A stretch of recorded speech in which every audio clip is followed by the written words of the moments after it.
আমি এই বাড়ির বড় বউ, এই ঘরের সব দায়িত্ব আমার। তোর বউ কি কম যায় না? কথায় কথায় ঝামেলা করে আর মুখে মুখে জবাব দেয়। আমি কারো পক্ষ নিচ্ছি না মা, বড় হলে বড়র মতো সহ্য করতে হয়। দুই ভাই মিলে একটা পথ বের করতে হবে। ও উপরওয়ালা, বাঁচাও।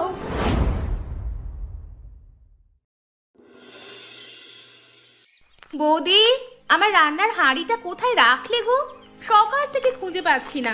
বাচ্চাটার জন্য একটু সুজি রান্না করব ভেবেছিলাম, কিন্তু হাঁড়িই নেই তো। রান্না করব কিভাবে? কেন, কি হয়েছে? তুমি না সবকিছু নিজের মতো করে সরিয়ে রাখো, পরে আর কেউ কিচ্ছু খুঁজে পায় না। আমি খুঁজতে খুঁজতে একেবারে হাঁপিয়ে গেলাম, মাথা ধরে গেছে আমার গরমে।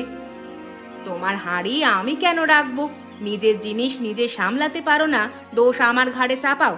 সকাল থেকে আমি একা রান্নাঘর সামলাচ্ছি, কাপড় কাচ্ছি, ঘর মুছছি, উঠোন ঝাড়ছি। তুমি কি করলে শুনি? শুধু বাচ্চা কোলে নিয়ে বসে আছো আর অভিযোগ করছো। আমি কিছু করছি না? কাজ করলেও যদি গুছিয়ে করতে তাহলে এসব বলতে হতো না। একটু বুঝে কথা বলে বৌদি, সারা রাত জেগে থাকে ছোট বাচ্চাটার জন্য। এসব কষ্ট